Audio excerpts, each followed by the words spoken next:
Good morning, नमस्कार दोस्तों, स्वागत है आप सबों का मेरे YouTube channel that is biology eight finger tips by Saurabh Yadav. दोस्तों, मैं आज आपके सामने क्लास 11th की लेक्चर सीरीज लेके आया हूं, जो हमारा इम्पोर्टेंट सा लेक्चर चल रहा है that is plant growth and development. यहाँ पे हमने 2 लेक्चर कर लिया था। पिछली बार अगर हम बात करें तो वहाँ पे हमने 2 टॉपिक किया था, दैट इज प्लांट में जो ग्रोथ है वो इनडिटर्मिनेंट है, यानी कि उसको हम लोग क्या कर सकते हैं बेटा जी, डिटरमाइन नहीं कर सकते हैं। उसके बाद में हमने पढ़ा कि root apical meristem, shoot apical meristem basically primary growth कराती है, यानी कि इलोंगेशन कराती है। और दूसरा जो इंपॉर्टेंट चीज पढ़ा that is the lateral meristem, वो गर्थ का इंक्रीज कराती है, दैट इज कॉर्क कैम्बियम और वेस्कुलर कैम्बियम। तो थोड़ा बहुत चीजें हम पढ़ चुके थे। About some plant growth hormones के बारे में भी पढ़ा था। जनरल इंट्रोडक्शन भी हमने कर लिया था। बेटा जी, आज जो मैं टॉपिक लेके आया हूं, जो आपके सामने मैं रखना चाहता हूं, ये बहुत ही इंपॉर्टेंट टॉपिक है, दैट ग्रोथ इज मेजरेबल। जैसे ही ये पॉइंट आता है, बच्चों के माइंड पे एक कंफ्यूजन क्रिएट हो जाता है। सर, कुछ समय पहले तक तो आपने अभी बोला कि ग्रोथ जो होती है वो इनडिटर्मिनेट होती है, यानी कि उसको हम डिटरमाइन नहीं कर सकते हैं। पहले जब आप देखेंगे एनसीईआरटी में तो यही टॉपिक दे रखा है, ग्रोथ इज इनडिटर्मिनेंट, यानी उसको हम डिटरमाइन नहीं कर सकते हैं। फिर आप लिख रहे हैं ग्रोथ इज मेजरेबल। तो ये कैसे है sir, how is it possible? एक जगह पे कुछ और बात, एक जगह पे कुछ और बात। देखिए बेटा जी, होता क्या है, यहाँ पे भी ग्रोथ को हम मेजर करते हैं, बेसिकली करते हैं, लेकिन इनडायरेक्ट वे में। हम ये नहीं कहते हैं, हमें कोई स्पेसिफिक कंपोनेंट नहीं मालूम है जिससे पता चल जाए कि हाँ इसका ग्रोथ हो रहा है कि नहीं हो रहा है, लेकिन हम कुछ एजम्पशंस करते हैं। उन एजम्पशंस के बेसिस पे बताते हैं कि हाँ इसमें ग्रोथ हो रही है। जैसे हमने बोला था, जब आप क्लास 11th का फर्स्ट चैप्टर पढ़ेंगे, कि कोई भी ऑर्गेनिज्म में नंबर ऑफ इंडिविजुअल सेल्स का इंक्रीज हो, नंबर ऑफ इंडिविजुअल इंक्रीज हो या नंबर ऑफ सेल्स में इंक्रीज हो। जैसे कोई ऑर्गेनिज्म एक है, 1 से 2 बन गया, और सेक्सुअल रिप्रोडक्शन करे या सेक्सुअल रिप्रोडक्शन, 1 से 2 हुआ, नंबर ऑफ सेल्स बढ़ी की घटी? बढ़ी भैया, ठीक है ना जी। तो यानी कि इंडिविजुअल भी बढ़ा कि घटा? बढ़ा। तो जब 1 से 2, 2 से 4, 4 से 8, इस तरह का नंबर ऑफ सेल्स इंक्रीज होती है, तो हम कहते हैं बेटा सेल क्या हो रहा है बेटा, उसके अंदर में ग्रोथ हो रही है। तो बहुत सारे इनडायरेक्ट मेथड है जिसके द्वारा हम ग्रोथ को मेजर करने की कोशिश करते हैं।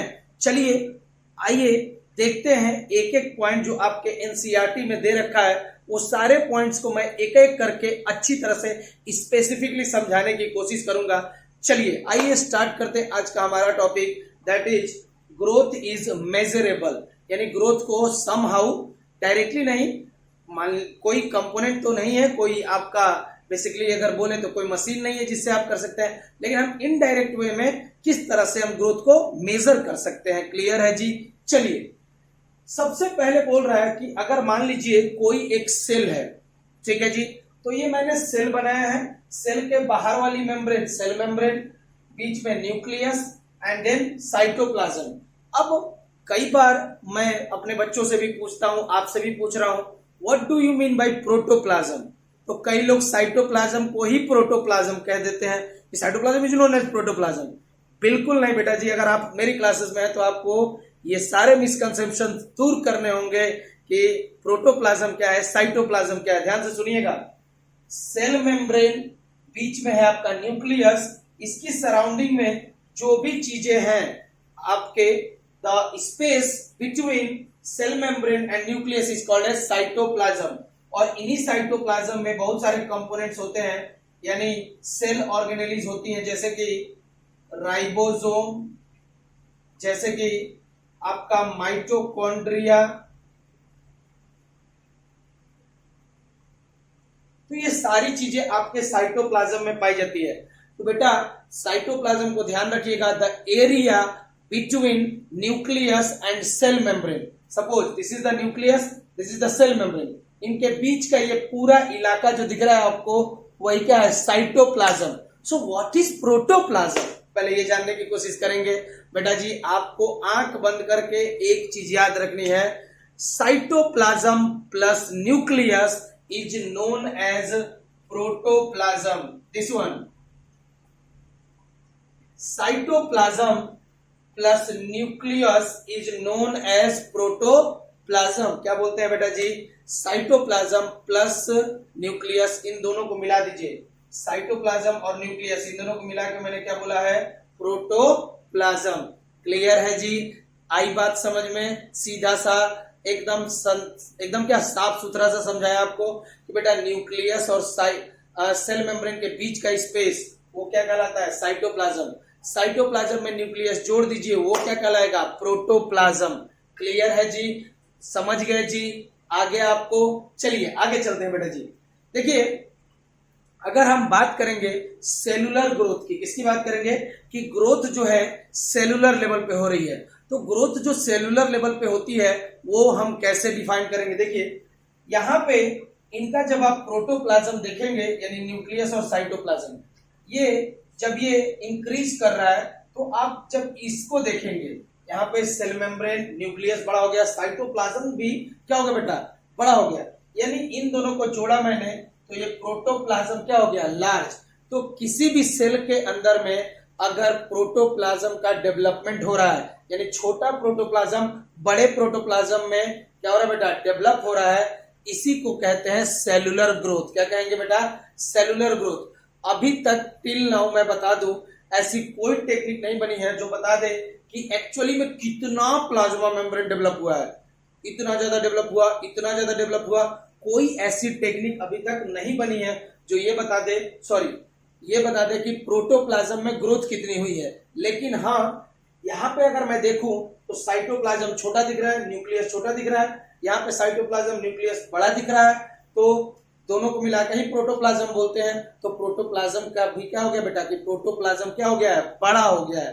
तो ध्यान रखेंगे कि सेलुलर लेवल पे अगर बोले कि ग्रोथ क्या है तो आप कहेंगे अगर प्रोटोप्लाज्म में इंक्रीजमेंट हुआ है इसका मतलब वहां ग्रोथ हुआ है.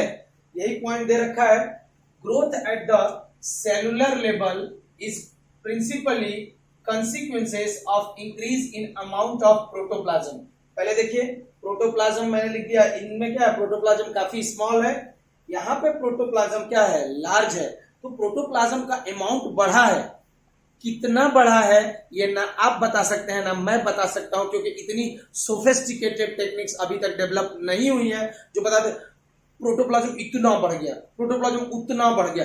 ये कैसी टेक्निक्स अभी ग्रो नहीं की गई है, नहीं डेवलप की गई है, तो हम तो नहीं बता सकते ना कि इतना डेवलप हुआ. हाँ, एक्चुअली हम ये बोल सकते हैं कि साइज इसका थोड़ा बड़ा हो गया है, ये बोल सकते हैं. लेकिन कितना बड़ा हुआ है ये ना मैं बता सकता हूं ना आप बता सकते हैं.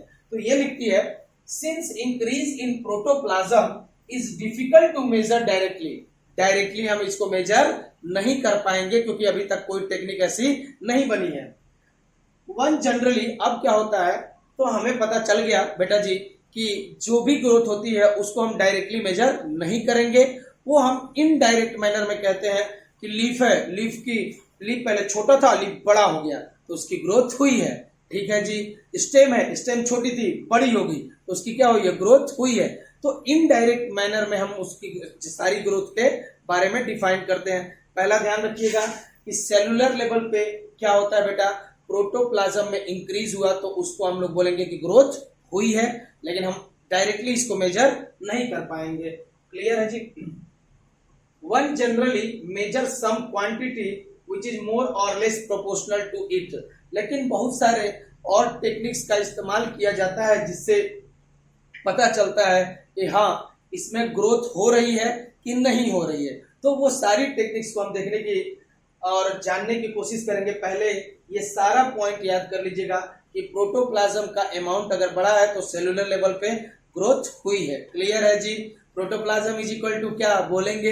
हंस के बोलेंगे, साइटोप्लाज्म प्लस न्यूक्लियस. अब हम देखते हैं तो याद रखिएगा प्रोटोप्लाज्म कितना ग्रो हुआ है उसको डायरेक्टली मेजर कर सकते हैं क्या? नहीं कर सकते हैं. ध्यान रखिएगा. तो प्रोटोप्लाज्म का डेवलपमेंट मेजर हम नहीं कर सकते हैं. Growth is measured. अब देखते हैं कि ग्रोथ किस तरह से हम मेजर करते हैं indirectly he in case of plants. Growth is measured by variety of parameters. कौन कौन से ऐसे पैरामीटर्स है जिसकी मदद से हम कहते हैं हाँ यहाँ ग्रोथ हुई है? पहला है इंक्रीज इन फ्रेश वेट। क्या बोला बेटा? Fresh wait. फ्रेश वेट का मतलब क्या होता है, जरा ध्यान से सुनिएगा।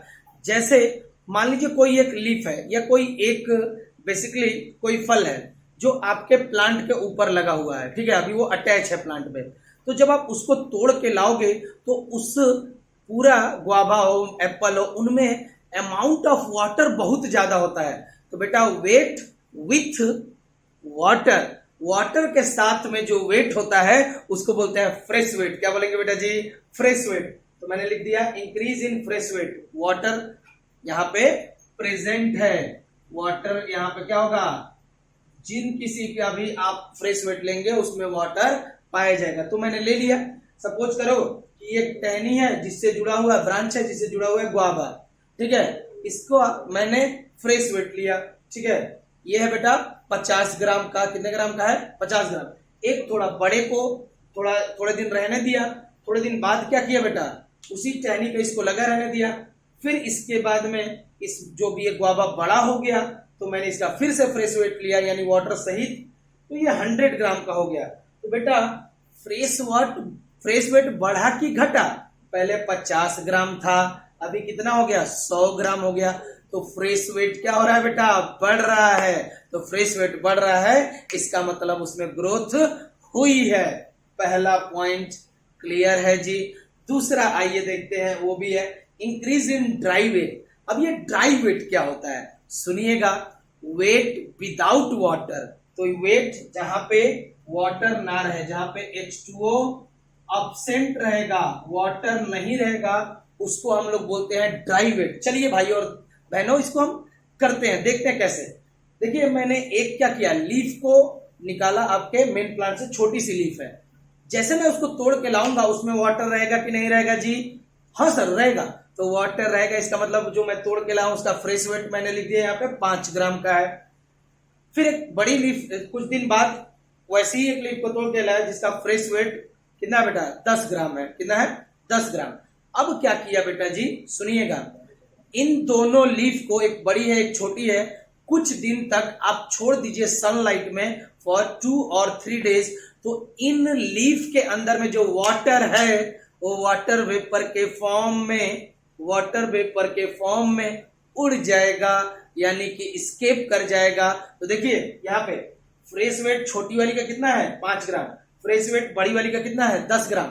जब इन दोनों को सनलाइट के प्रेजेंस में छोड़ दिया 2 से 3 दिन, तो इसका ड्राई वेट, तो वेट विदाउट वाटर, ध्यान से सुनिएगा, वेट बिना वाटर के, यानी कि वाटर सारा स्किप कर गया, तो उसको बोलेंगे ड्राई वेट। तो इसका 3 ग्राम आया ड्राई वेट, इसमें देख रहे हैं 5 ग्राम ड्राई वेट। अब ऊपर वाले को भूल जाइए, तो बेटा जी देखिए पहले जो दिख रहा है लीफ जब छोटा था उसका ड्राई वेट कितना था? 3 ग्राम। लीफ जब बड़ा हो गया तो उसका ड्राई वेट कितना है जी? 5 ग्राम। भैया ड्राई वेट बढ़ा कि घटा? तो बोलेंगे सर ड्राई वेट बढ़ा। तो मैं इधर लिख देता हूं थोड़ा सा करके, तो आप बोलेंगे कि सर ड्राई वेट बढ़ा। क्या हुआ? ड्राई वेट बढ़ा है जी। तो इसका मतलब ग्रोथ भी हुआ है जी। क्लियर है जी। तो ये 2 स्पेसिफिक पॉइंट्स थे। अभी 2-4 पॉइंट्स और भी आएंगे। पहला पॉइंट कि फ्रेश वेट में इंक्रीज हुआ उसको हम ग्रोथ कह सकते हैं, ड्राई वेट में इंक्रीज हुआ उसको भी ग्रोथ कह सकते हैं। क्लियर है जी। तो देख रहे हैं यहाँ पे हम कोई वो नहीं कर रहे हैं कि हाँ इसको लिया और क्या किया बेटा जी, तुरंत उठाया और एक कोई इंस्ट्रूमेंट लिया फटाक से मारा, अरे ये छोटा ये बड़ा ये इंक्रीज हो, नहीं, हम क्या करें इनडायरेक्टली इन चीजों को जानने की कोशिश कर रहे हैं। नोट डाउन करेंगे जी। पहला ध्यान रखेंगे कि जो सेलुलर ग्रोथ होती है जिसमें हम बात करते हैं प्रोटोप्लाज्म की, जो प्रोटोप्लाज्म की ग्रोथ जो होती है वो डायरेक्टली मेजर नहीं की जा सकती। क्लियर है जी। नोट डाउन करेंगे, यानी प्रोटोप्लाज्म का इंक्रीज अगर होगा सेलुलर लेवल पे तो कहेंगे कि सेल का डेवलपमेंट हुआ है। चलिए बेटा जी, जो नेक्स्ट दे रखा है that is increase in length. अगर बेटा लेंथ में किसी चीज का इन द प्लांट्स में इंक्रीज हो रहा है तो हम बोल सकते हैं कि बेटा जी वहां ग्रोथ हो रही है। ये देखने को मिलता है बेटा आपके पोलन ट्यूब वाले केस में। जैसे ये फीमेल रिप्रोडक्टिव स्ट्रक्चर है। अगर बात करेंगे प्लांट्स का तो सबसे ऊपर वाला होता है स्टिग्मा, उसके नीचे होता है स्टाइल और सबसे नीचे होती है ओवरी, और ओवरी के अंदर में होता है बेटा ओव्यूल। क्या होता है? ओव्यूल। और उसी ओव्यूल के अंदर में होता है बेटा एग। फिर बेटा जब फर्टिलाइजेशन होगा तो पोलन आके सबसे पहले स्ट्राइक करेगा और किसके ऊपर चिपकेगा, क्योंकि स्टिग्मा स्टिकी होता है तो पोलन ग्रेन्स किसके ऊपर आके चिपक जाता है? स्टिग्मा के ऊपर। बेटा पोलन ग्रेन्स है मेल गैमेट, फीमेल गैमेट यहाँ नीचे बैठी हुई है। तो बेटा जी किस तरह से ये पहुंचेगा? व्याकुल है, कह रहा है स्टिग्मा तुमको फोड़ दूंगा, जल्दी मुझे कहां भेजो, मुझे मेरी पत्नी के पास भेजो, एक के पास भेजो, मुझे एक के पास जाना है, फर्टिलाइजेशन करना है। तो कहता है रुको रुको। तो वो क्या करता है बेटा? पोलन ग्रेन्स के ट्रांसफर के लिए एक ट्यूब बनाता है, that is known as pollen tube. क्या बोलते हैं बेटा? Pollen tube. तो यहां देखिए, जब आप देखेंगे पहले केस में पोलन ट्यूब कितना है बेटा? 2 सेंटीमीटर का। फिर कुछ समय तक जब आप छोड़ दिए, फिर कुछ समय बाद उसको देखा तो पोलन ट्यूब कितना का हो गया बेटा? 5 सेंटीमीटर का। यानी बेटा लेंथ का क्या हुआ? इंक्रीजमेंट, यानी कि पोलन ट्यूब की लेंथ बढ़ी है, इसका मतलब उसमें ग्रोथ हुई है। नोट डाउन करेंगे, बड़ा ही इंपॉर्टेंट पॉइंट है।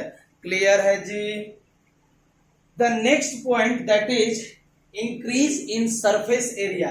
सपोज करो एक लीफ है, डॉर्सीवेंट्रल लीफ जनरली पाई जाती है डाइकोट्स में। किसमें पाई जाएगी? डाइकोट्स में। देखिए डॉर्सीवेंट्रल लीफ का मतलब क्या होता है? इसके दोनों सरफेस पे अलग अलग लाइनिंग होगी, यानी कि आगे जिसको हम लोग वेंट्रल सरफेस बोलते हैं, पीछे अगर बोलते हैं बेटा जी तो डॉर्सल सरफेस बोलते हैं। ठीक है, तो दोनों तरफ अलग लाइनिंग होती है, यानी दोनों तरफ अलग स्ट्रक्चर होता है। बस ये ध्यान रखिए। एक होता है मोनोकोट्स में आइसोबाइलेटरल लीफ, यानी आइसोबाइलेटरल लीफ जो भी होंगे उनके अंदर में सेम प्रकार का क्या होगा बेटा? ऑन दोनों साइड जो होगा लगभग सिमिलर होता है, मिलता जुलता होता है, वो केवल मोनोकोट्स में पाया जाता है। डॉर्सीवेंट्रल डॉर्सीवेंट्रल लीफ जो होगी वो डाइकोट्स में पाई जाती है, जहां पे दोनों सरफेस आगे और पीछे, अगर पीछे लीफ को लीजिए, लीफ का पीछे स्ट्रक्चर देखेंगे वो थोड़ा डिफरेंट होगा, आगे दिखेंगे वो डिफरेंट होगा, दोनों स्ट्रक्चर क्या होगा? डिफरेंट होगा। That is known as dorsiventral leaf. तो हमें उस पर नहीं जाना है। Increase in surface area, suppose करिए मैंने कोई पौधा लगाया, ठीक है जी, तो पहले जो उसमें लीफ आया, डाइकोट प्लांट है ये कोई, ये इतना बड़ा था, यानी जब मैंने इसको मेजर किया इनडायरेक्टली, तो इसको मैं लिख देता हूं, इसका सरफेस एरिया पहले जब मैंने मेजर किया तो ये था 2 मीटर स्क्वायर। फिर कुछ दिन तक छोड़ दिया, फिर कुछ दिन बाद जा रहा हूं, देख रहा हूं ये लीफ तो बढ़ गई, तो इसका सरफेस एरिया ये कुछ इतनी बड़ी हो गई कुछ दिन बाद। तो बेटा इसका सरफेस एरिया अब मैंने मेजर किया, ये आया मान लीजिए 6 मीटर स्क्वायर। तो बेटा सरफेस एरिया बढ़ा कि घटा? 2 मीटर स्क्वायर से कितना हो गया? 6 मीटर स्क्वायर, यानी कि सरफेस एरिया इंक्रीज हुआ है। ये भी क्या दिखा रहा है कि हाँ प्लांट में क्या हो रही है बेटा जी? ग्रोथ हो रही है। क्लियर है जी? चलिए the next that is the fifth one, that is increase in volume. मान लीजिए वॉल्यूम में जो इंक्रीज होता है उसको कैसे मेजर करेंगे? देखिए ये कोई एक कंटेनर है जहां पे 50 ml क्या ले रखा है हमने? वाटर ले रखा है। अब मैंने क्या किया, इसी सेम कंटेनर में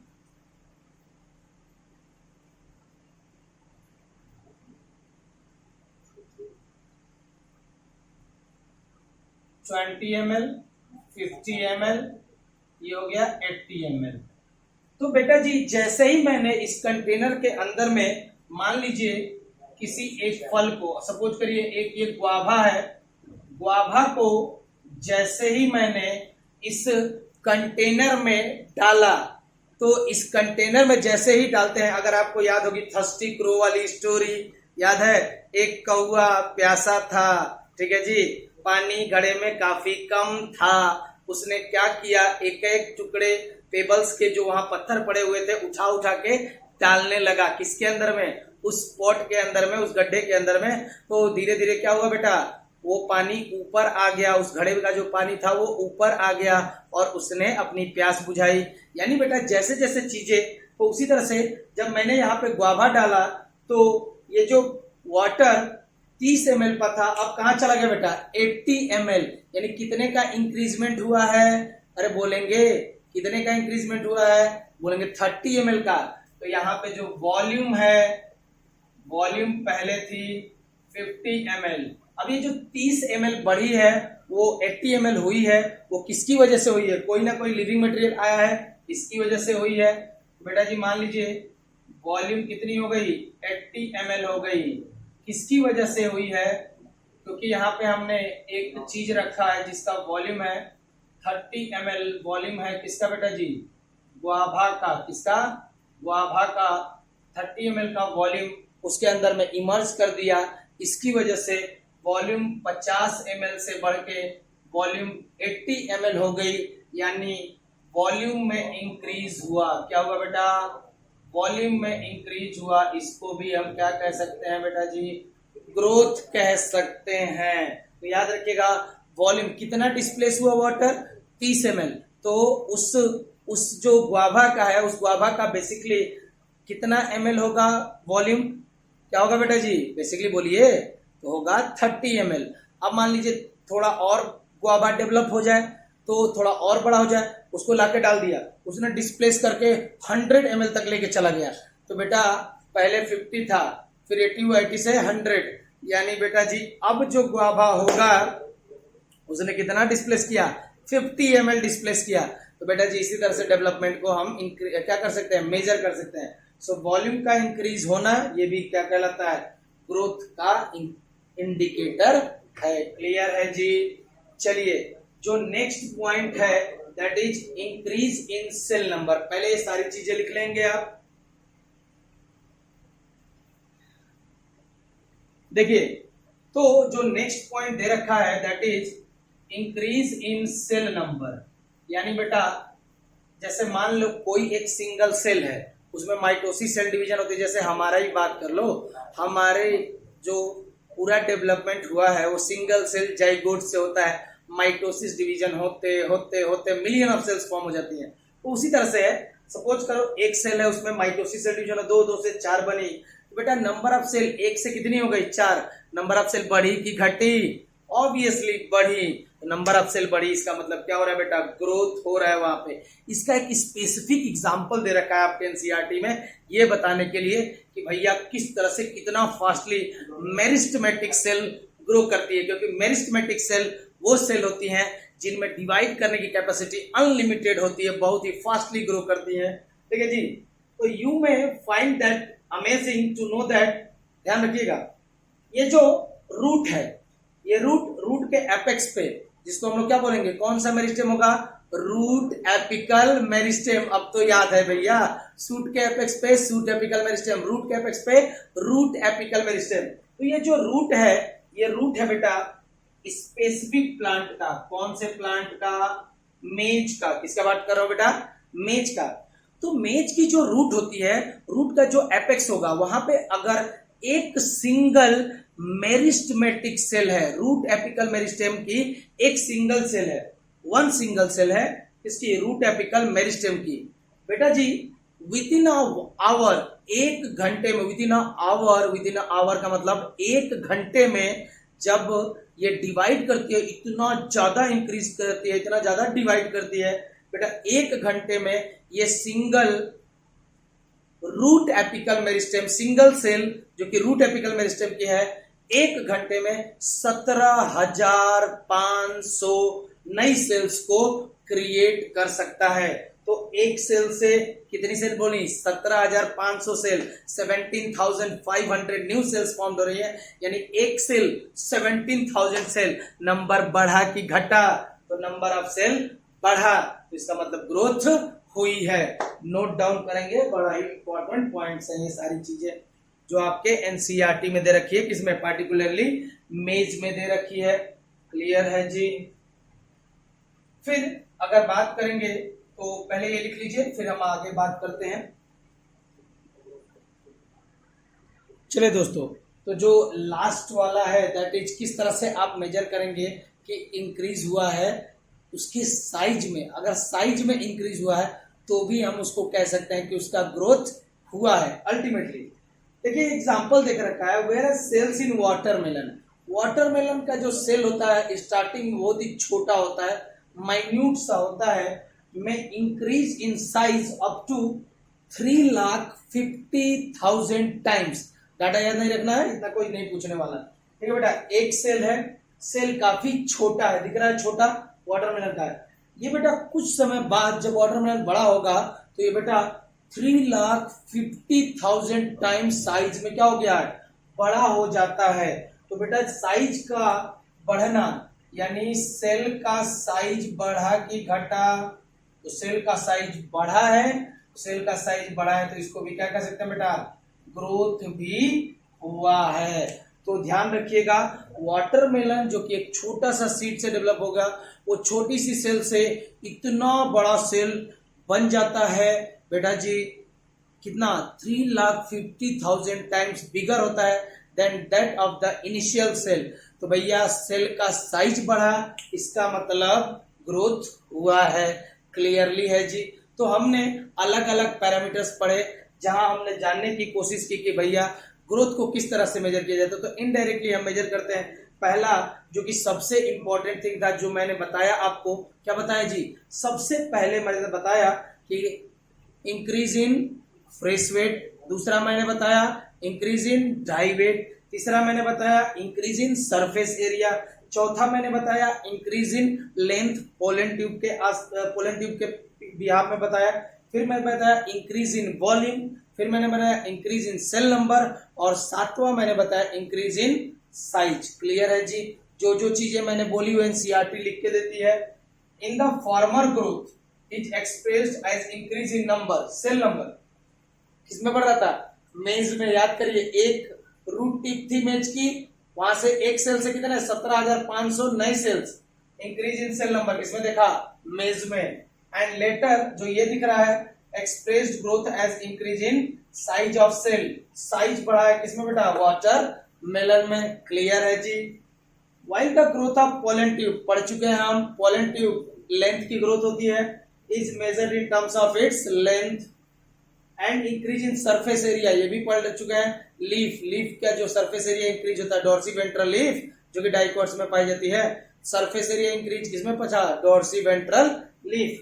and increase in surface area denotes the growth in dorsiventral leaf. Clear है जी। इसको आप नोट डाउन करेंगे, फिर हम आगे चलते हैं, that is the phases of growth. Clear है जी। पढ़िएगा इसको, पहले इस साइड आप कंप्लीट करेंगे। चलिए बेटा जी, अब जो नेक्स्ट हेडिंग आपके एनसीईआरटी में दे रखी है उसको जानने की कोशिश करते हैं, that is phases of growth. कौन कौन सी फेजेस हैं जिनमें ग्रोथ होती है प्लांट्स के अंदर में। ये भी आपके पेज नंबर 241 पे दे रखा है एनसीईआरटी में, अगर आप देखेंगे तो। ठीक है जी। तो देखिए बेसिकली अगर बात करेंगे तो ग्रोथ की 3 फेजेस होती है। पहली होगी मेरिस्टेमेटिक फेज, इसके अंदर में मेरिस्टेमेटिक सेल पाई जाती है, और अभी बताया था मेरिस्टेमेटिक सेल की डिवाइड करने की कैपेसिटी अनलिमिटेड होती है, यानी वहां पे ग्रोथ क्या होगी, अनलिमिटेड मैनर में होगी। फिर जस्ट इसके ऊपर होगी that is the elongation region, यानी कि जहां पे इंक्रीज इन लेंथ होगा that is known as elongation. And उसके ऊपर होगी जो सबसे बिहाफ में रहेगी, सबसे ऊपर होगी, that is known as the maturation region या मैच्योरेशन जोन। बेसिकली जब सेल्स स्पेशलाइज्ड हो जाती हैं या किसी एक स्पेसिफिक फंक्शन को परफॉर्म करने लगती हैं, जितना उनमें इंक्रीज होना होता है वो हो जाती है, और डिवाइड करने की कैपेसिटी उनमें खत्म हो जाती है, तो उनको हम बोलते हैं मैच्योर सेल। कौन सी सेल जी, मैच्योर सेल। जब बराबर आवारा एकदम लड़के की तरह डिवाइड किए जा रही, तो आवारा सेल का नाम क्या है, मेरिस्टेमेटिक सेल। लेकिन बेटा थोड़ा बड़ा हो गया, मैच्योर हो गया, वो डिवाइड करना भूल गया है, तो डिवाइड करना जो भूल गया उसको क्या बोलेंगे, क्या हो गया बेटा, आवारापन छोड़ चुका है, उसको क्या बोलेंगे, मैच्योर हो गया।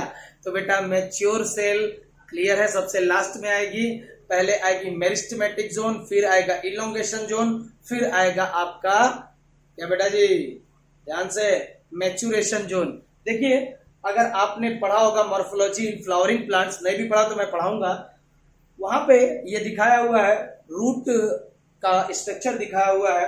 देखिए जो रूट है उसके सबसे आगे में होती है रूट कैप। क्या बेटा जी, कैप बेसिकली ये रास्ता तैयार करती है कि किधर की तरफ आपकी रूट जाएगी, उसके लिए रास्ता तैयार करती है। अब ये आपको दिख रहा है जस्ट इसके जस्ट पीछे में, that is the meristematic zone. Meristematic zone जैसा कि मैंने बोला, यहाँ पे मेरिस्टेमेटिक सेल पाई जाएंगी और इनमें डिवाइड करने की कैपेसिटी अनलिमिटेड होगी। सो मेरिस्टेमेटिक सेल डिवाइड करती है कंटिन्यूअसली। इसके ऊपर जहां लेंथ का इंक्रीजमेंट आपको दिख रहा है, इसको हम लोग बोलते हैं जोन ऑफ इलोंगेशन, जहां साइज का इंक्रीजमेंट होगा, इसीलिए उसको बोलते हैं जोन ऑफ इलोंगेशन। फिर जब कोई भी सेल होगी जो पूरी तरह से जितना उसका डेवलपमेंट होना था वो हो चुका है, इसके बाद उसकी डिवाइड करने की कैपेसिटी खत्म हो गई तो वो मैच्योर हो गई, तो बेटा जी that is zone of maturation. Cell perform specific function, यहां सेल क्या करेगी, परफॉर्म करने लगी कोई स्पेसिफिक फंक्शन, उसकी डिवाइड करने की कैपेसिटी पूरी हो जाएगी। जैसे मान लीजिए कोई एक सेल है, मेरिस्टेमेटिक सेल है, धीरे धीरे डिवाइड हुई और एक उनमें से जो सेल बची वो कंफर्म करके, देखिए ऐसे ऐसा इधर तो हो चुका है, जैसे कोई एक मेरिस्टेमेटिक सेल है,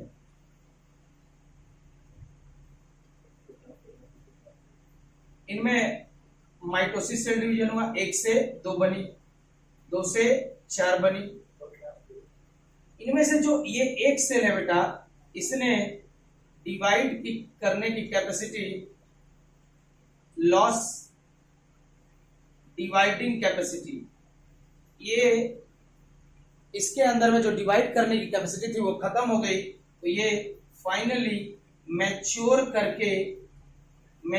कर गई और ये परफॉर्म कर रही है एक स्पेसिफिक फंक्शन, परफॉर्म कर रही है स्पेसिफिक फंक्शन को परफॉर्म कर रही है। जैसे अगर मैं बोलूं वाटर का ट्रांसपोर्ट करा रही है, क्या कर रही है बेटा, तो वाटर का ट्रांसपोर्ट करा रही है, यानी कि ये सेल कौन सी होगी बताइए जी, जाइलम। क्या होगी बेटा, जाइलम, क्योंकि जाइलम ही वाटर का कंडक्शन कराती है। क्लियर है जी। सेल या टिश्यू की बात कर लो, किसी की समझ लीजिएगा। क्लियर है जी। तो बेटा जी जब मैच्योर हो जाएगी तो उसमें डिवाइड करने की कैपेसिटी खत्म हो जाएगी। आपके एक फिगर दे रखा है, दैट इज 15.3, एनसीईआरटी में ही दे रखा है, यानी कि जो तीसरा फिगर है आपके एनसीईआरटी में वो यहाँ पे दिखा रखा है।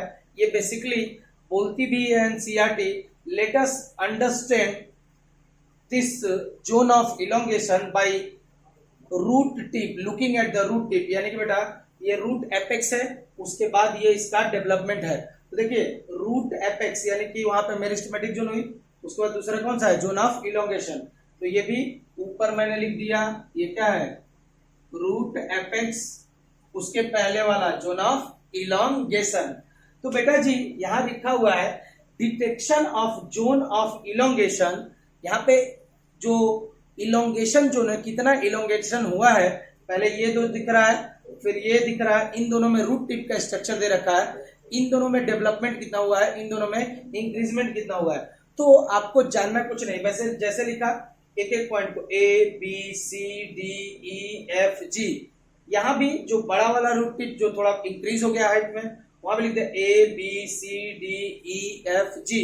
आपको कुछ नहीं करना है, सबको सारी लाइन से ज्वाइन कर दीजिए, जी को जी से ज्वाइन कर दीजिए, एफ को एफ से ज्वाइन कर दीजिए, ई को ई से ज्वाइन कर दीजिए, डी को डी से, सी से सी को, बी से बी को, ए से ए को।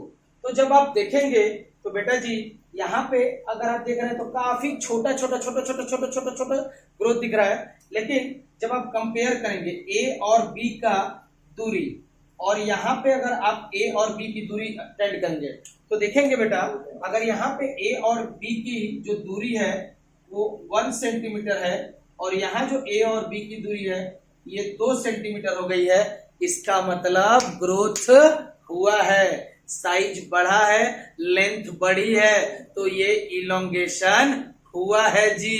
क्लियर है जी। तो यही दिख रहा है detection of zone of elongation by parallel line technique. ये कौन सी टेक्निक हो गई? पैरेलल लाइन हमने खींची है तो इसको हम बोलते हैं पैरेलल लाइन टेक्निक। कौन सी टेक्निक? पैरेलल लाइन टेक्निक इसको बोलते हैं जी। क्लियर है जी। ओके जी। तो देखेंगे पैरेलल लाइन टेक्निक से हमें पता चला कि बेटा जोन जो है ए बी सी और डी, यहाँ पे तो सब कुछ एकदम एक एक सेंटीमीटर का है, लेकिन जब आप देखेंगे ए से बी की दूरी, बी से सी की, सी से डी की दूरी, तो काफी ज्यादा इंक्रीजमेंट आपको देखने को मिलेगा इलोंगेशन रीजन में। तो ये कह रहा है zone A B C D ultimately behind the apex यानी कि रूट एपेक्स के नीचे हैव इलोंगेटेड मोस्ट, यानी कि सबसे ज्यादा इलोंगेशन हुआ है ए बी सी और डी। ये आपको दिख भी रहा होगा। क्लियर है जी। नोट डाउन करेंगे, बड़ा ही इंपॉर्टेंट कंसेप्ट है।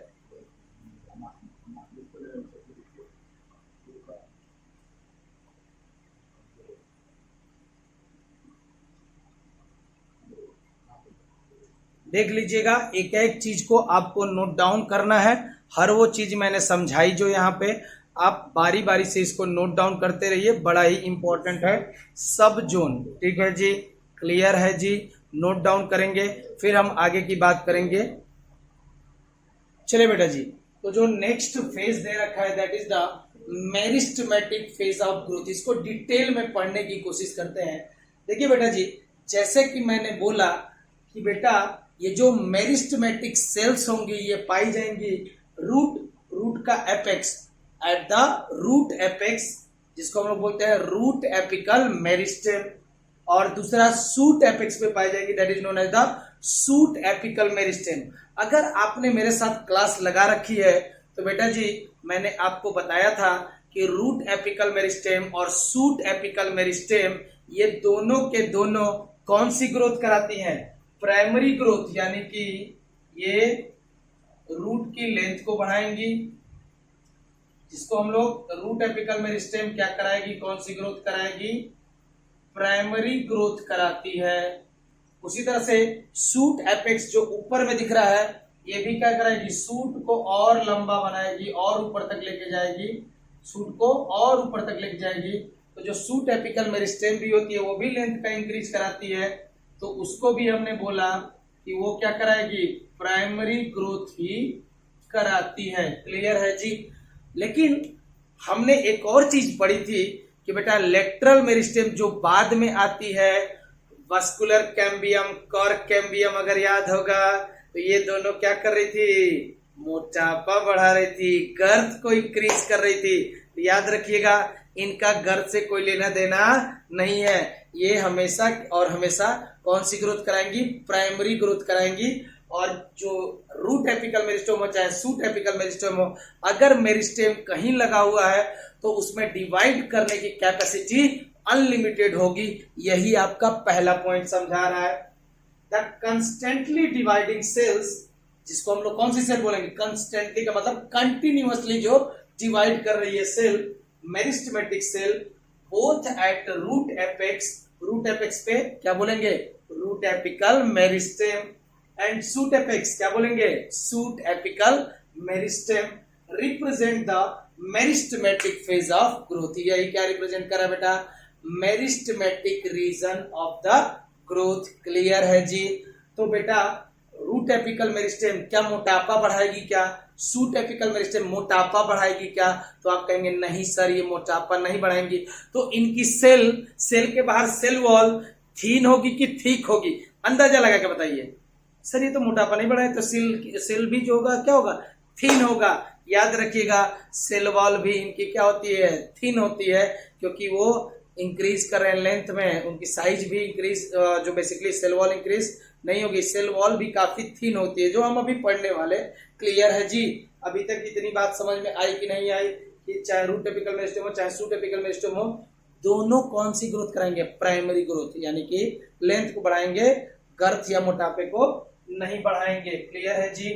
अब जब हम देखेंगे बेटा जी, सपोज करिए ये कोई सेल है, मेरिस्टेमेटिक सेल, तो सेल के बाहर में क्या होगी, अगर ये प्लांट है तो प्लांट के बाहर में क्या होगी, सेल वॉल। क्लियर है जी, सेल वॉल। ठीक है बेटा जी, सेल वॉल के नीचे जो हो जाएगा ये हो गया प्लाज्मा मेम्ब्रेन।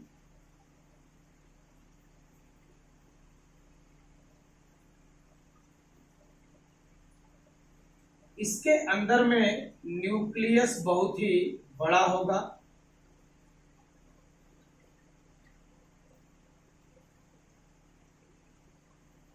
और ये जो सेल में प्लाज्मा मेम्ब्रेन और आपका न्यूक्लियस है, इसके बीच की जो लेयर होती है इसको हम क्या बोलते हैं जी, साइटोप्लाज्म।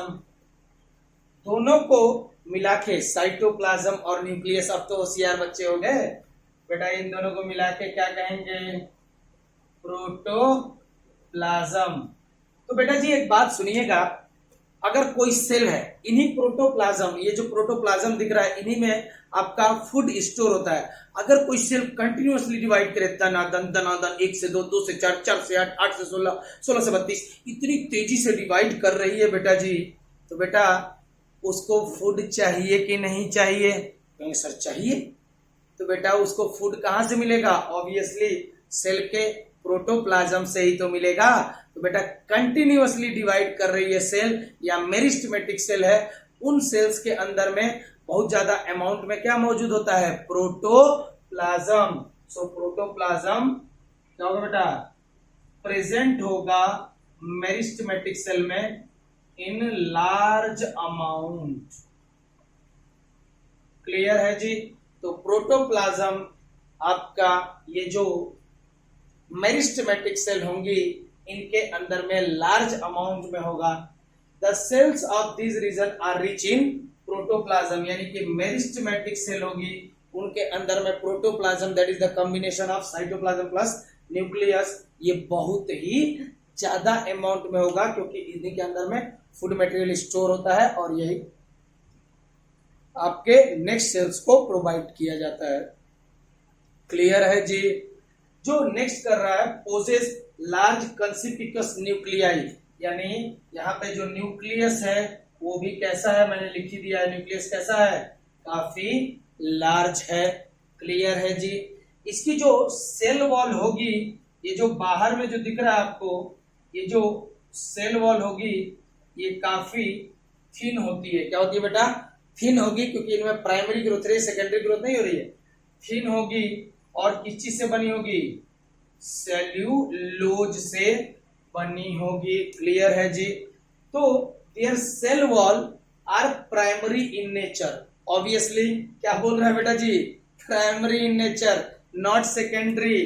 तो सेल वॉल का नेचर कैसा है, प्राइमरी है। प्राइमरी है, इसका मतलब वो काफी क्या होगा, पतला होगा, वो मोटा नहीं होगा, क्योंकि जो प्राइमरी ग्रोथ होती है वो लेंथ को बढ़ाती है, ना कि गर्थ को बढ़ाएगी। तो सेल वॉल प्राइमरी है, नेचर में कैसी है, प्राइमरी, इसीलिए कैसी है, थिन होगी, और किस चीज से बनी होगी, सेल्यूलोज से बनी होगी। नोट डाउन करेंगे। विथ अबंडेंट प्लाज्मोडेस्माटा कनेक्शन, ये चीज समझाना होगा आपको, प्लाज्मोडेस्माटा कनेक्शन। पहले ये सारी चीजें आप कर लीजिए। देखिए यहां मैं समझा देता हूं। देखिए ये कोई सपोज करिए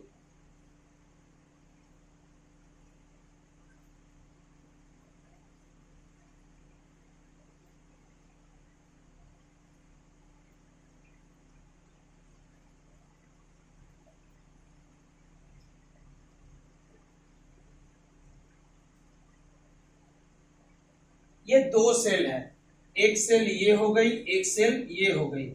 दो अलग अलग सेल होती हैं। जो सबसे बाहर में, वैसे लिख लिया होगा आपने ऊपर, सबसे बाहर में जो होगा उसको हम लोग क्या बोलेंगे बेटा, सेल वॉल। इसको हमने बोल दिया सेल वॉल, ये ए की है और इधर बी की है। ठीक है। अब देखिएगा इसके अंदर में बीच में मैंने बना दिया है लार्ज वैक्यूल।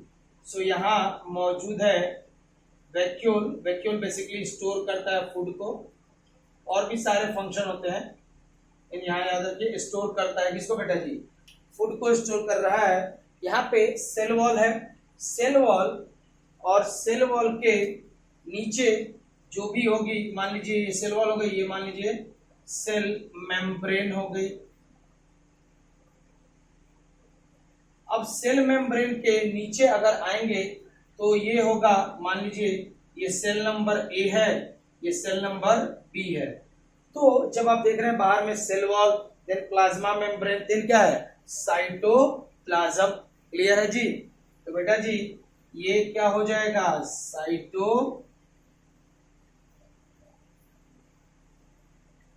साइटोप्लाज्म किसका होगा, ए सेल का। उसी तरह से यहां पे साइटोप्लाज्म हो जाएगा बी सेल का।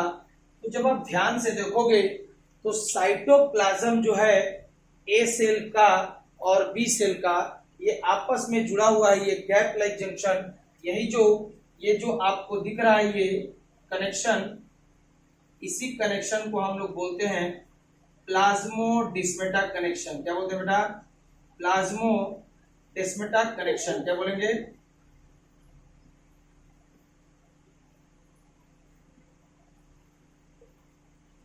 इसी कनेक्शन को हम लोग बोलते हैं प्लाज्मोडेस्माटा।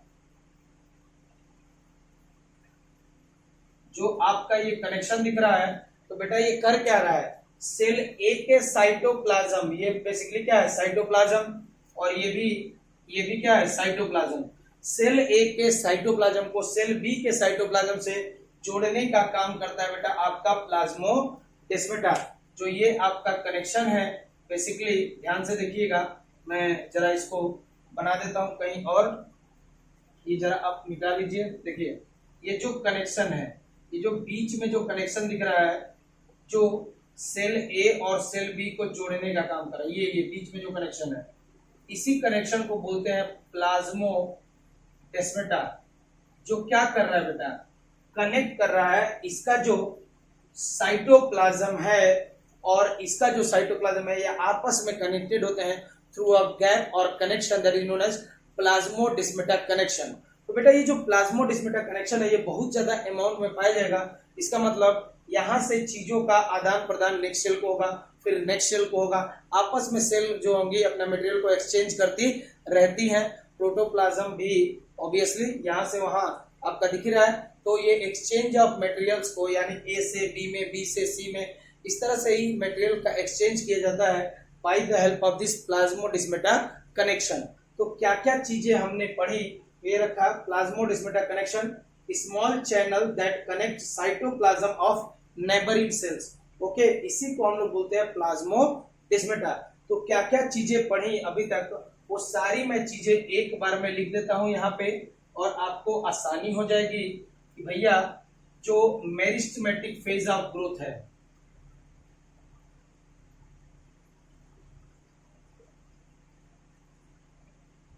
जो मेरिस्टेमेटिक सेल होगी, जो मेरिस्टेमेटिक फेज होगी, वो उसके अंदर में मेरिस्टेमेटिक सेल पाई जाएगी। मेरिस्टेमेटिक सेल कहां पाई जाएगी, रूट एपेक्स पे एंड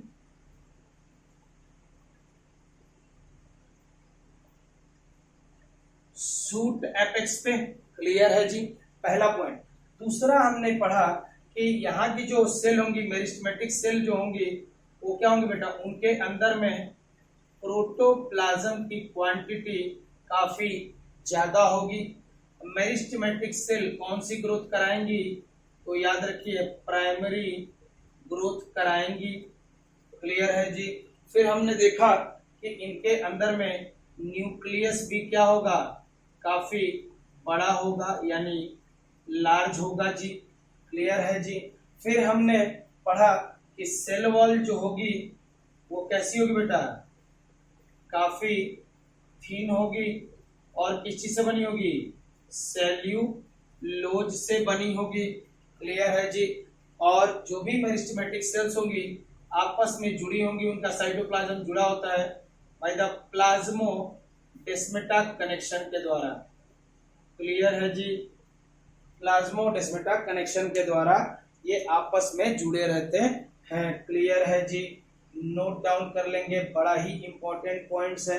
तो मेरिस्टेमेटिक जोन होगा, जो कौन सा जोन हमने पढ़ा, मेरिस्टेमेटिक जोन, उसके अंदर में जो सेल्स पाई जाएगी उसको हम लोग बोलते हैं मेरिस्टेमेटिक सेल बोलते हैं। क्लियर है जी। अब ये सारे कैरेक्टर्स आपके बना दिए, प्लाज्मोडेस्माटा भी मैंने बना दिया और आपको समझा दिया कि भैया कुछ इस तरह का अगर स्ट्रक्चर आप देखें, ठीक है जी, ये आपका हो गया सेल वॉल, मान लीजिए बड़ा बड़ा वैक्यूल है, ठीक है, और ये आपका मान लीजिए साइटोप्लाज्म है इस सेल का, ये इस सेल का साइटोप्लाज्म है। तो दोनों सेल का साइटोप्लाज्म आपस में जुड़ा हुआ है इस कनेक्शन के द्वारा, that is known as plasmodesmata connection के द्वारा। क्लियर है जी। नोट डाउन कर लेंगे, बड़ा ही इंपॉर्टेंट पॉइंट्स हैं जो आपके मेरिस्टेमेटिक फेज ऑफ ग्रोथ को दिखा रहे हैं। अब देखेंगे जो नेक्स्ट है that is the elongation phase of growth. यहाँ पे सबसे पहले तो ये दे रखा है कि बेटा मेरिस्टेमेटिक जोन के प्रॉक्सिमल यानी कि एकदम पास में ही जो दूसरा जोन आता है that is known as the zone of elongation. ये पॉइंट दे रखा है, the cells proximal just away और next from the tip. Tip पे क्या है? Meristematic zone. To the meristematic zone represent the phase of elongation. पहला पॉइंट तो ये याद रखना है, जब बेटा आपका इलोंगेशन फेज होती है इनमें जो बेसिक चेंजेस आते हैं, सुनिएगा। सबसे पहले देखिए बाहर में आपका क्या है? सेल वॉल, ठीक है जी। तो ये सेल वॉल के ऊपर एक नई लेयर डिपोजिट होने लगती है जिसको हम लोग बोलते हैं न्यू सेल वॉल डिपोजिशन। पहले क्या थी? Primary cell wall. अब धीरे धीरे इसके ऊपर नई सेल डिपोजिट होने लगेगी, तो यहाँ पे न्यू सेल वॉल डिपोजिट होने लगेगी। रेड से बना रहा हूं ताकि आपको समझ में आ जाए। न्यू सेल वॉल डिपोजिट,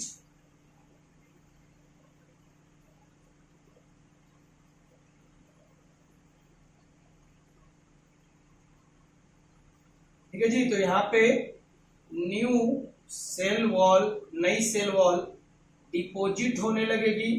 पहला तो ये। दूसरा बेटा जी इसमें जो वैक्यूल है, वैक्यूल बहुत बड़ा हो जाएगा। आपके मेरिस्टेमेटिक में जो वैक्यूल्स होता है छोटा होता है, लेकिन यहाँ पे वैक्यूल्स काफी ज्यादा बड़ा हो जाता है। तो वैक्यूल्स क्या हो गया? इंक्रीज कर जाएगा, न्यूक्लियस एक साइड में शिफ्ट कर जाएगा और सेल का साइज भी क्या होगा? बढ़ेगा। तो तीन चीजें याद रखनी है, सेल का इनलार्जमेंट, सेल वॉल का डिपोजिशन, न्यू सेल वॉल का डिपोजिशन और वैक्यूल का साइज का बढ़ना। ये तीनों चीजें आपको देखने को मिलेंगी इलोंगेटेड सेल्स में, यानी कि जहां पे इलोंगेशन हो रहा होगा। और जो सेल्स इलोंगेटेड करती हैं उनमें तीन चेंजेस आएंगे। इलोंगेटेड सेल्स को हम अगर देखेंगे तो बाहर की जो सेल वॉल होगी वो नई सेल वॉल डिपोजिट होने लगेगी। बीच की बात करें तो वैक्यूल बड़ा हो जाएगा और सेल की बात करें तो cell as comparison to meristematic ये बड़ा हो जाएगा। तो सेल का भी इनलार्जमेंट देखने को आपको मिलता है यहाँ पे in this elongation phase of growth. Note down करेंगे, बड़ा ही इंपॉर्टेंट है। चलिए दोस्तों, तो जो लास्ट है that is the maturation phase of growth. ठीक है जी। यानी यहाँ पे पहले हमने पढ़ा कौन सा? मेरिस्टेमेटिक जोन, फिर उसके प्रॉक्सिमल में पढ़ा इलोंगेशन। ओके जी। और इलोंगेशन के प्रॉक्सिमल में होगा that is known as the maturation zone. पहला पॉइंट यही दे रखा है। Further away from apex that is from more proximal to the elongation lies the portion of the axis which is undergoing the phase of maturation। Clear है जी। यहाँ पे जो maturation zone में होंगे वो सारी सेल्स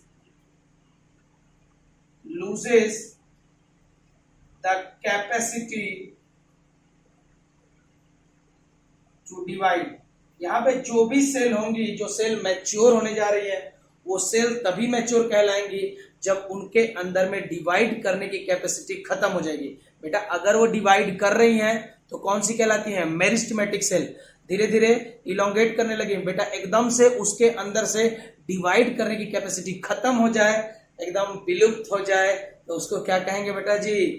कौन सी सेल? Mature cell. सुनिएगा, जब मैच्योरेशन होता है तो अल्टीमेटली होता क्या है? जो सेल वॉल में जो थिकनिंग होनी चाहिए, जितना ज्यादा सेल वॉल की थिकनिंग होनी चाहिए उतना सेल वॉल क्या हो जाता है बेटा, थिक हो जाता है। यानी यहाँ पे इसका मोटापा क्या हो गया, बढ़ गया। एक तरह से देखिए तो सेल वॉल एकदम से क्या हो गई, थिक हो गई। स्टार्टिंग में मेरिस्टेमेटिक सेल जब थे कैसी थी, थिन थी, ये कैसा हो गया बेटा, थिक हो गया। और बेटा जो भी आपका इस मैच्योरेशन फेज ऑफ ग्रोथ में जाती है, जो भी सेल जाएंगी वो स्पेशलाइज्ड हो जाती हैं और वो परफॉर्म करने लगती हैं एक स्पेसिफिक फंक्शन। ठीक है जी, तो ध्यान रखिएगा, दे बिकम स्पेशलाइज्ड और they start performing a specific function. और जितनी उनकी ग्रोथ होनी थी सेल वॉल के, यानी सेल वॉल जितना ज्यादा मोटा होना चाहता है वो उतना सारा चीज हो जाता है इस मैच्योरेशन फेज ऑफ ग्रोथ के अंदर में। और जैसे ही सेल मैच्योर होगी, स्पेसिफिक फंक्शन को परफॉर्म करने लगेंगी, उसका डिवाइड करने का कैपेसिटी खत्म हो जाएगा। So cell loses the capacity to divide in case of maturation phase. Note down कर लीजिएगा। ये जो मैंने दूसरी बात बोली, the cells of this zone attain their maximum size. अब जितना उसका साइज होना था वो ले लेगा in terms of wall thickening. देखिए जितनी ज्यादा सेल वॉल थिक होनी थी वो हो गई। एंड प्रोटोप्लाज्मिक मॉडिफिकेशन, ठीक है, यहां मैंने लिख दिया। अभी मैं प्रोटोप्लाज्मिक मॉडिफिकेशन समझाऊंगा। सेल बिकम मैच्योर, सेल कैसी हो गई बेटा, मैच्योर हो गई। And they started performing specific function.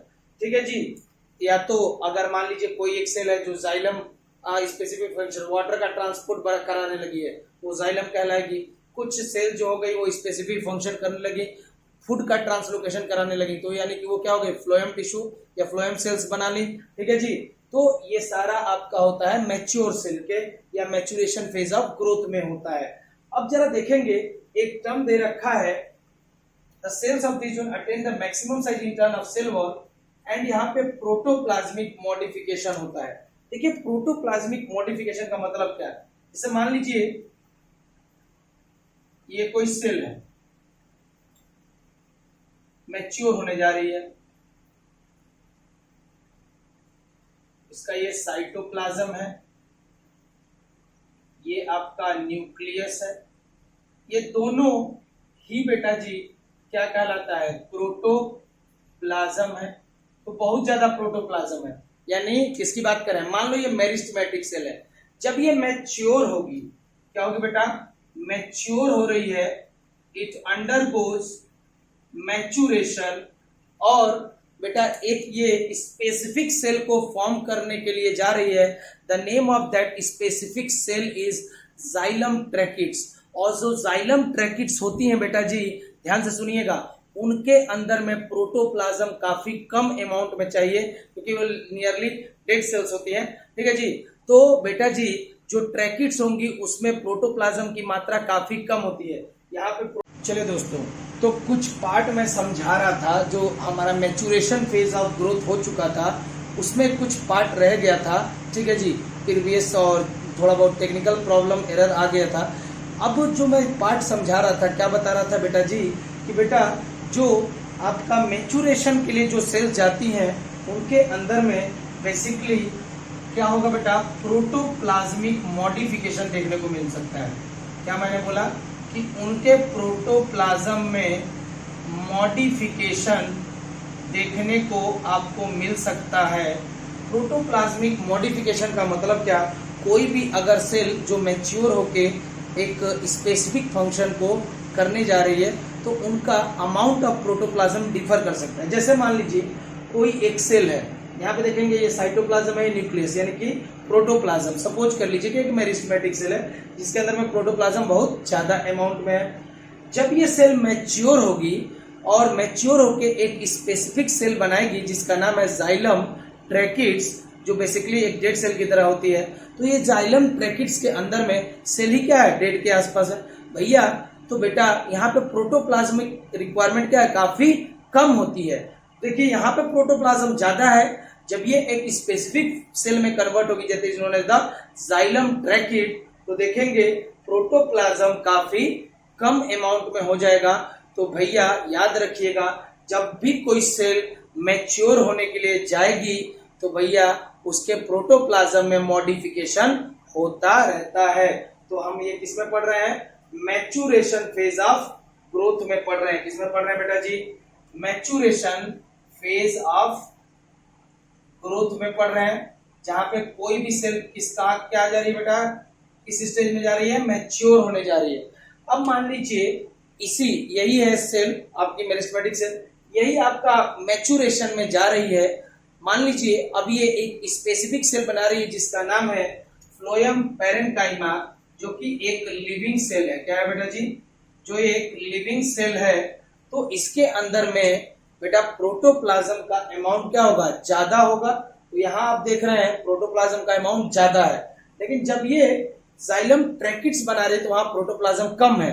बेटा प्रोटोप्लाज्म कभी कम हो रहा है, कभी ज्यादा हो रहा है। इसका मतलब बेटा जब कभी भी एक सेल जो मैच्योर होगी उनके अंदर में क्या होगा बेटा? प्रोटोप्लाज्मिक कंटेंट डिफर कर सकता है on the basis of their requirements.